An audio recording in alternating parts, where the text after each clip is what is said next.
Let's do it. Let's do it. Let's do it. Welcome to the Underdog podcast. I mean, you see him, one of the greatest basketball players of all time.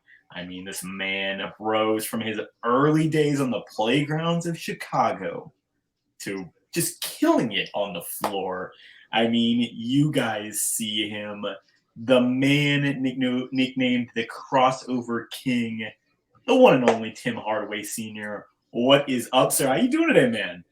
I'm great, man. I can't complain. I'm on this new show called The Carton Show, and it's airs every day, Monday through Friday, 7 a.m. Eastern time to 9:30 a.m. And we are in New York, and we talk about basketball for 2.5 hours. I love it. And you know what is actually kind of funny? I was at the gym 2 days ago and I saw you on TV and I was like, there's no way. And I looked up the show and I didn't see you on the thing. I was like, oh, maybe I'm just tweaking right now. That is too funny.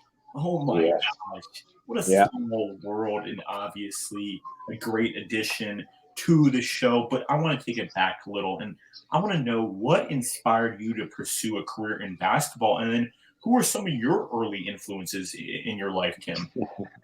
Well, my dad, playground legend in Chicago, and Donald Hardaway. And everybody knew him as Donald Duck, Donald, nickname, whatever. And he was about 6'3", 6'4". He played center. And the only thing I could do when I was growing up watching them play was just sit on the basketball and just watch them play. At timeouts, go out there and, dribble the ball around or whatever. Halftime, go around, dribble the ball, try to shoot, stuff like that. But other than that, that was it. And I just grew into like loving the game of basketball just by watching them play. And when I went to grammar school, it was trials, basketball trials. I was in fifth grade, tried out for the sixth grade team, made that. He said, you know what? I want you to try out for the seventh grade team. So I tried out for the seventh grade team.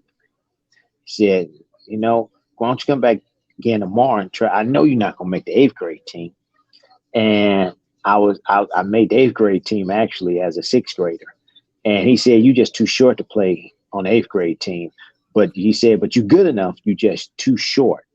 And you're not going to be able to stick nobody. You wouldn't be able to do a lot of things. So he just put me on the seventh grade team at sixth grade. And I grew from there. His name was Donald Pittman. And, just learn the fundamentals of the game from there.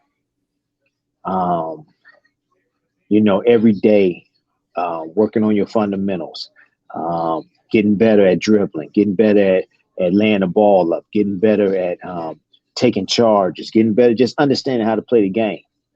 And I was in eighth grade, and he took me out of school one day. And he said, I want you to come see a young man. I always heard this guy, but he never told me. And they was playing at the amphitheater in Chicago back then. It was the amphitheater. And it was Isaiah Thomas. He said, that guy number 11 right there, check him out. So I'm checking him out and looking at him. I was like, man, he can play. I said, why you want me to, look at him? He said, that's how you play. I was like, get out of here. Get the F out of here. You got to be joking. I don't play like that. That's a bad MF there. I said, excuse my language. And then he said, no, seriously. He said, seriously, that's the way you play right now. And after that, I just started patterning my game after Isaiah Thomas and just watched him play, pattern my game, knowing how to, pat the ball, dribble the ball, do a lot of stuff with the basketball. And, I was small. I mean, he was 6'2". I'm like 5'11" 3/4. So we both small, but we love to play the game. We know how to play the game. We're confident about the game, confident about ourselves. We played enough guys in the streets of Chicago that was better than us, that made us who we are today. And we commend those people for doing that. Without them, without their tutelage, without them beating us up, I'm talking about when I say beat us up, I'm talking about beating us on a basketball court, not taking it easy on us, stripping us. taking the ball away from us, playing hard-nosed defense, not giving us easy looks, and just playing us tough. Without them doing that, we wouldn't have learned and how to take our game to the next level. So yeah, that's where I learned, and that's where I praise the people in Chicago because they don't take it easy on you. If you're gonna come out there and play basketball, you better lace up your shoes tight and you better bring your game because if you don't, they're gonna have bragging rights against you. And I was gonna say we have one thing in common. It's not the great basketball skills. I'm 5'6" and can barely touch the net. My dad's name is also Don, and Donald Duck. I love that one. Now, obviously, talk about a bad MFer. The UTEP two-step. I mean, can you tell us more about how you developed that move and then how it helped you on the court? Well, you know what I was just thinking about. I said, you know what, I forgot to tell um, Teddy that why my dribbling skills were so tight. And here you go asking me a question about it.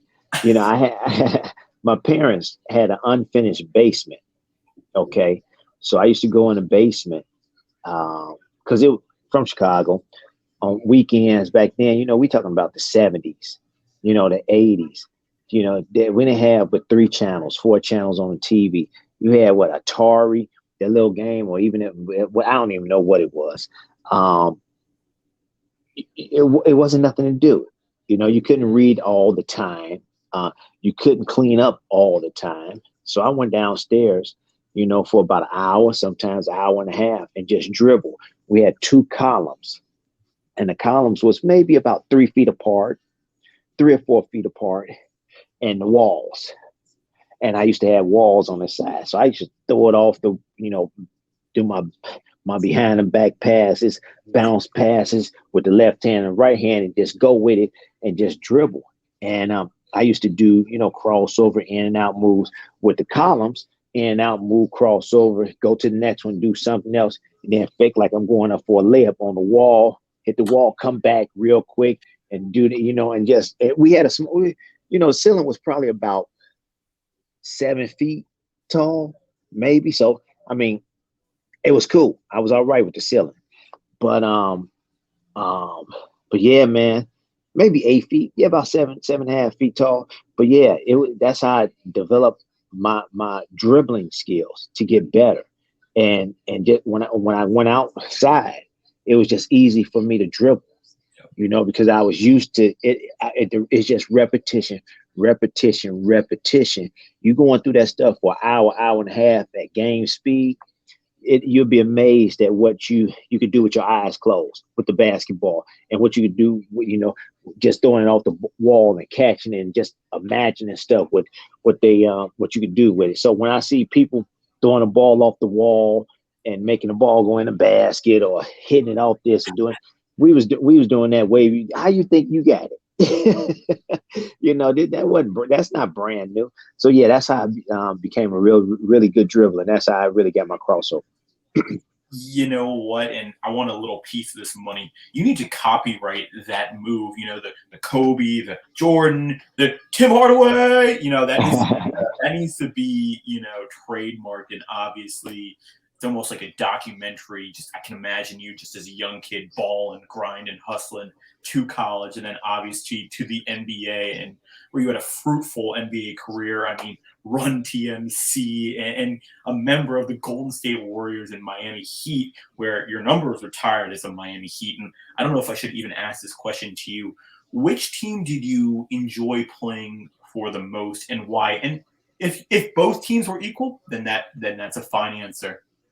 Both teams are equal. I can never pick one or the other. People ask, come on, yes you can. I'm like, no, I can't. I can't pick, the Miami Heat, because with the Golden State Warriors, that's where it's all started with Chris Mullin and Mitch Richmond and Don Nelson, and going out there playing. So I mean, I can't say which was better, because they both was better. But I will say this, when I was coming out of high school, I was never heavily recruited. Hmm. I was I was barely recruited. Everybody thought I was too small. They said that I couldn't play. I wouldn't be able to run a team. I can't shoot over people. There's a lot of stuff, a lot of negativity. But I call it constructive criticism, where I listened to them, and each year I got better in college. Each year I came back home and played in the pro-ams and got better and better and better. And I was playing all over Chicago during the summer, and I just got better, man. And I tell young kids, I say, you got to work on your game. You got to work on your game night in and night out. You got to be serious about your game. You got to work on the fundamentals of your game. You got to work on all aspects of your game. And especially shooting the ball. A lot of people say, I can come down and be under control and stop and then take my man off the dribble again and not turn the ball over. I worked on all aspects of my game. Whatever you say I couldn't do, I went out there and worked on it. And I wanted to show people that I am, and I'm going to be one of those guys that's going to be trouble for you. But you know what? I was patient with it. It just didn't come overnight. I waited my turn. I waited my time. But I worked on my game. Stuff not going to happen for you right away. You got patience is a virtue, and that's the truth.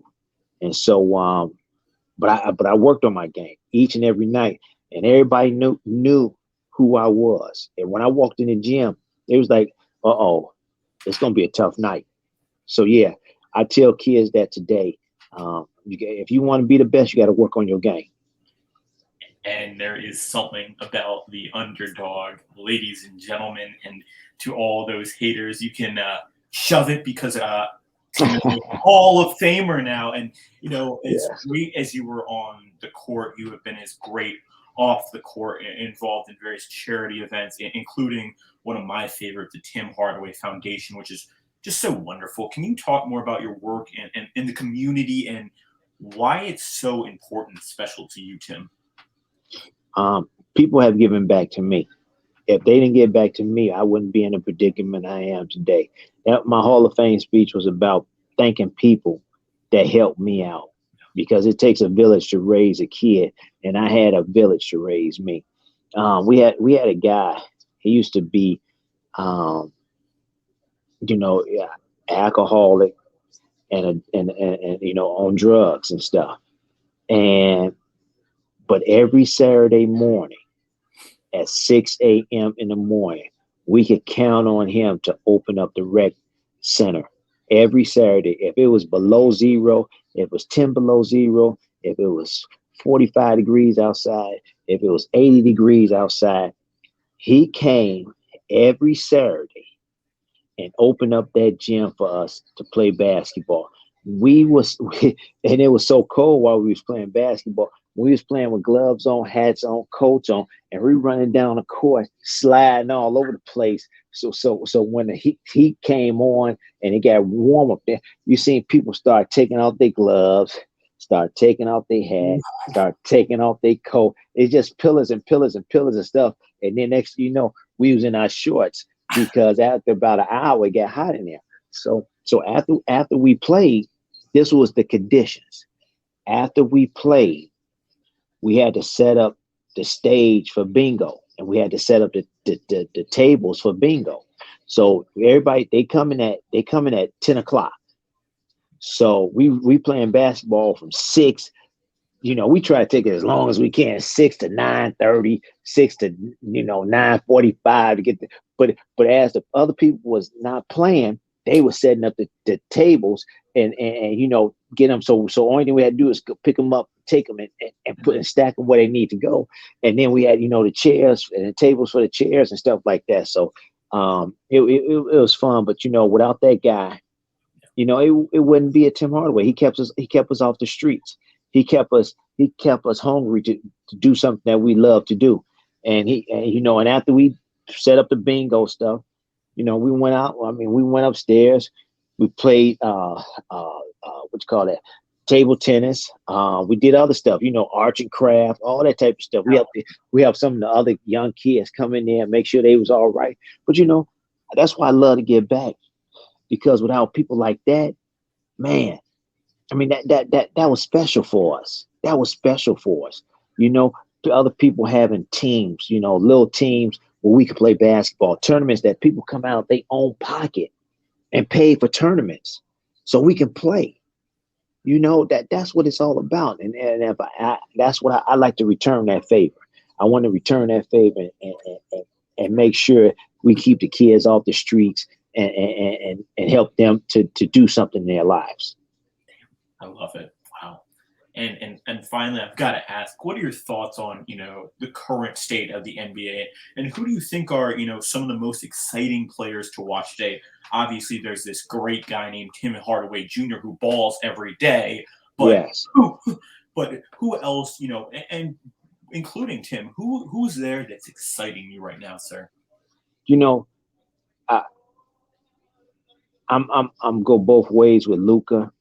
Wow. But Luke is a really good talent. Yeah. I mean, a really good talent, and he could take over a game.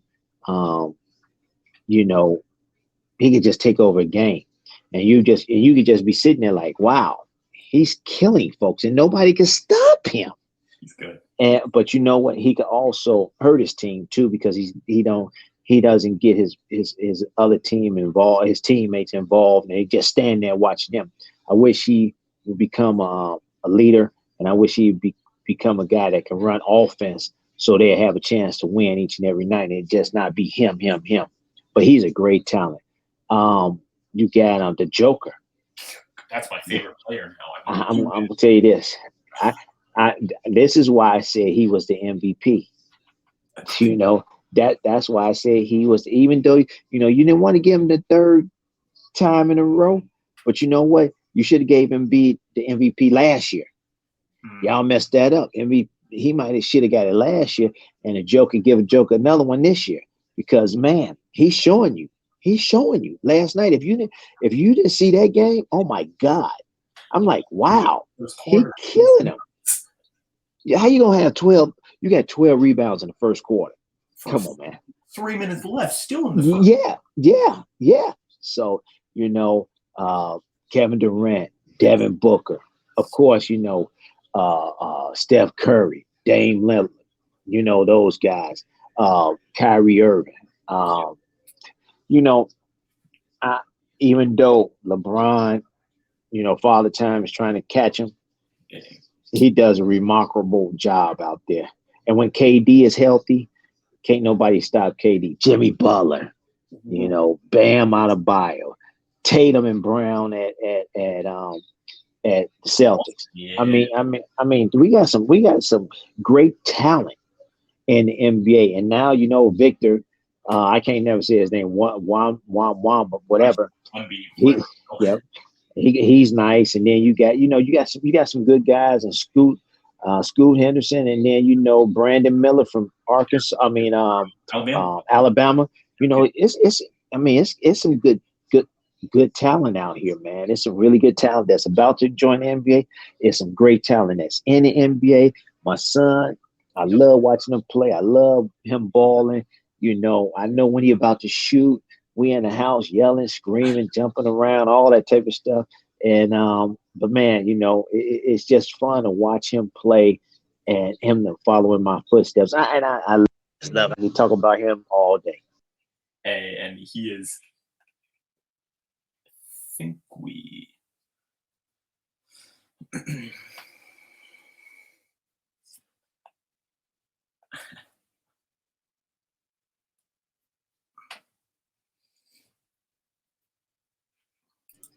Yeah, I don't know. Yeah. Somebody was calling me. But yeah, I could talk about him. I could talk about. No.